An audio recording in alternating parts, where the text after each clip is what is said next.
I am TJ, joined by Diana. This is the Congressional Times for Thursday, June 11th, 2026. Big day, a lot moving. Where do you want to start? Let us start with the story that has the most serious international weight. The U.S. Navy fired precision strikes on an Iran-bound tanker in the Gulf of Oman Tuesday night. And 3 people are dead. 3 Indian nationals. The ship was the MT Setabelo, a Palau-flagged tanker. The Navy targeted the engine room to disable it after it allegedly refused to comply with the U.S. blockade on Iran. So the intent was to stop the ship, not sink it. But 3 crew members did not survive. Right. And that distinction matters legally and diplomatically, but it does not change the outcome for those 3 men or their families. India's going to have something to say about this. These were Indian citizens killed by American firepower.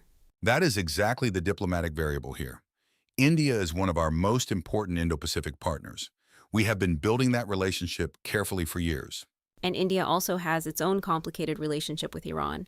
It is not like New Delhi was cheering for the blockade to begin with. Correct. India has historically maintained energy ties with Iran and has tried to stay neutral on a lot of U.S.-Iran tension. This puts them in a very uncomfortable spot. What does the U.S. say about it? The position is that the vessel failed to comply with a lawful blockade order, and the Navy acted within its operational authority. Precision strike on the engine room, not a sinking. Which I understand as a military framing, but from India's perspective, their citizens followed a ship captain's orders and died for it. And that is a real tension. The crew of a tanker does not set the geopolitical agenda. They show up to work. This is where blockades get complicated in the modern era. The second you introduce kinetic force against civilian mariners, you have a whole different conversation. There is going to be pressure on the administration to address this directly with the Indian government, and fast. A statement is not going to be enough here. Agreed. Watch that diplomatic channel closely. That relationship is too strategically important to let this fester. Next story. 2 court clerks in Logan City, Utah have been indicted on federal charges for allegedly obstructing an ICE operation inside a courthouse. Court clerks at their jobs, indicted. Lauren Morrow, 26, and Jennifer Joma, 27. According to the federal indictment, they took deliberate steps to prevent an ICE agent from detaining an undocumented individual who was at the courthouse. What does deliberate steps actually mean in this context? What did they allegedly do? The indictment describes interference with an active enforcement operation. The specific actions are laid out in the charging documents, but the core allegation is that they actively worked to block the detention. Not just looked the other way, actively interfered. That is the allegation, yes.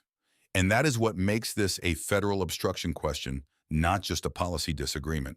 There is going to be a lot of sympathy for these 2 women in certain circles. 2 young clerks standing up to federal agents, that is a ready-made narrative.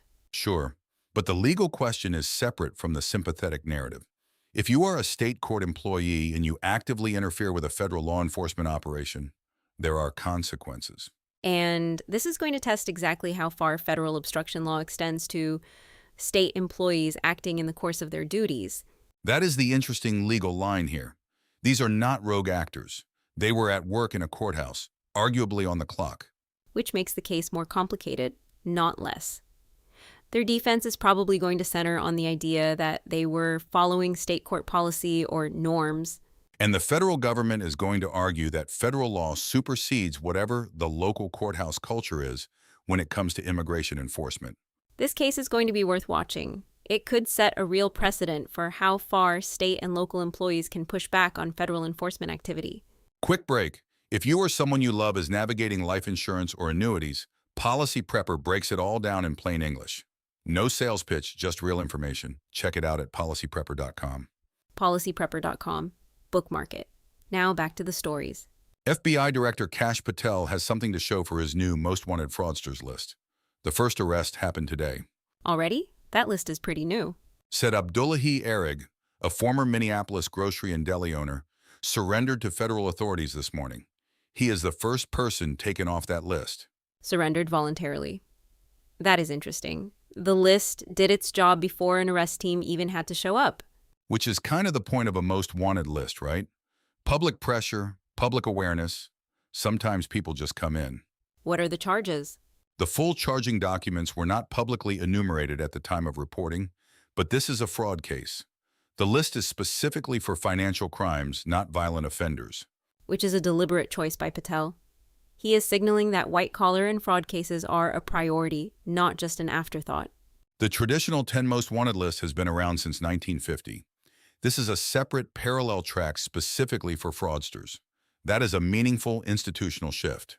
And if the first arrest happens this quickly, it suggests the list has real teeth, or at least real public pressure. The test is going to be whether this accelerates prosecutions over time or whether the list becomes a PR tool that does not actually change investigative timelines. Fair point. One arrest in week 1 looks great. The question is what the list looks like in year 2. Worth watching, especially as the administration continues to frame financial crimes enforcement as a signature priority. A grocery and deli owner from Minneapolis. Not exactly the Wall Street villain, but fraud is fraud regardless of the scale. And that is actually part of the message. It is not just targeting billionaires or hedge funds. If you defraud the system, you are on the list. I can respect that consistency. Apply the law evenly, revolutionary concept. Last story, a Republican congressman from Pennsylvania wants to stop tech companies from suing cities that reject data centers. Wait, a Republican protecting local zoning authority against corporations? That is not the usual lineup. Rep. Rob Bresnahan out of Pennsylvania introduced this legislation in response to a documented pattern of companies filing legal challenges against municipalities that denied data center permits. What are the cities objecting to? What is driving the rejections? Noise, water use, power demand. Data centers are not quiet neighbors. They run constantly. They drink enormous amounts of water for cooling, and they stress local power grids. And the companies have been fighting back in court when cities say no. Exactly. So Bresnahan is trying to remove that legal tool. If a city says no to a data center, the company cannot drag them into federal litigation over it. The tension here is real. The federal government has been pushing AI infrastructure and data center build-out as an economic priority. And now a Republican is pumping the brakes. He is not opposing data centers. He is opposing using the courts to override local land use decisions. That is a different argument. Which is actually a pretty conservative argument. Federalism, local control, that is classic GOP doctrine. Right. The weird thing would be if Republicans who claim to love local control suddenly oppose this because big tech is writing the checks. You said it, not me. The bill is going to face real pushback from the tech industry, which has significant lobbying firepower and has been very aggressive about securing land and infrastructure for AI expansion. GabE at gab-e.com would actually be a good place to track those lobbying filings on this one. Follow the money on who's pushing back against Bresnahan. Good call, because this will not be a quiet legislative fight. The data center industry is not going to let this pass without a serious lobbying campaign. And honestly, the municipalities deserve a voice here. If a small town does not want a server farm humming next to a residential neighborhood, that should not automatically become a federal court case. The bill frames it as protecting municipal zoning authority. Whether it survives committee is another question entirely. Watch the committee votes on this one. That will tell you everything about where Republican priorities actually sit on tech versus local control.